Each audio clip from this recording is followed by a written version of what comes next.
there's not one that is stripped out of them that came in the way that they should on this planet. They simply have packed on a punch. They've made so many choices. It's their own choice that I will continue to be unkind and mean and hateful, and I will keep spreading these things, and I will keep, using the name of God in the name of annihilation, in the name of bloodthirst, in the name of all these atrocities, in the name of pedophilia, in the name of all these things. And I will go back in these sacred texts and I will find something and I will translate it to you that tells you that I'm right to do it. And what Yeshua is saying is it's time for this to stop. It's time for the name God not to be God because I own it, God because it's for this denomination, God because there's so many people coming up now who doesn't even want to hear the name God because they have witnessed the name of God being used for so many atrocities, causing so many wars, causing so much pain in families. The name God has been vilified in a sense, which should never have happened. So what it has done is stripped away the energy of when you would say, my God, and you will feel the energy just like I feel now.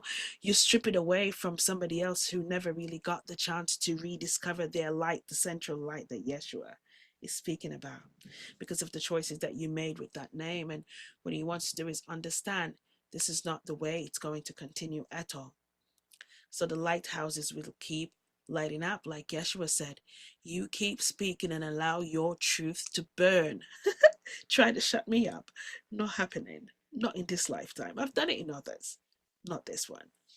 And for all the rest of you who have this knowing within you of how much love really does conquer all, understand that you don't need to apologize for saying the name Yeshua and God and Archangel Michael and all. Once your intention is of light, your intention is of love. Why? Because Yeshua simply says God is love. So if you call on God, you're simply saying love. You're simply saying unity. You're simply saying oneness. You're simply saying I am that I am. You're simply saying all there is.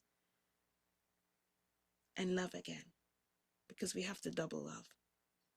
And with that,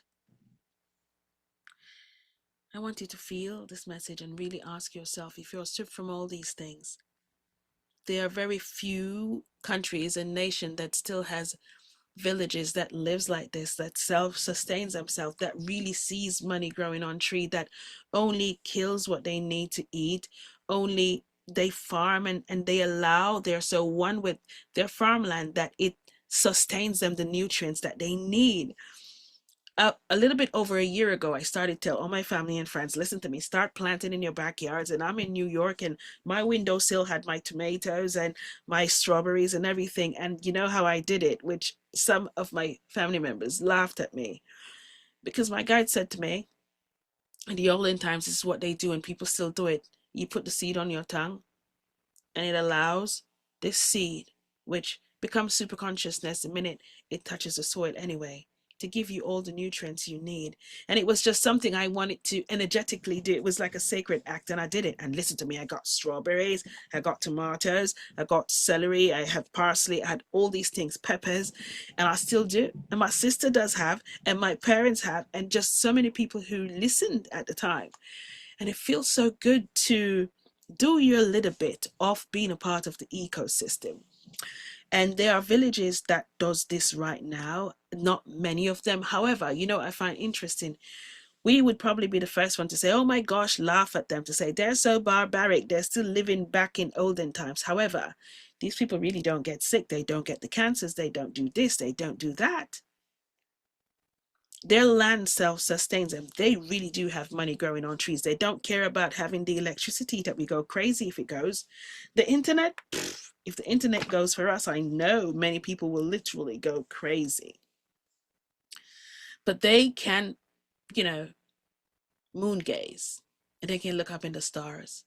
And their children get to be one with the land and understand the way of the land. And many of our kids don't get to do this. So I ask you, for those of us who are growing young ones, I remember I used to have to pray. It was something I had to do. My children do it now still. Pray. My daughter prays like crazy.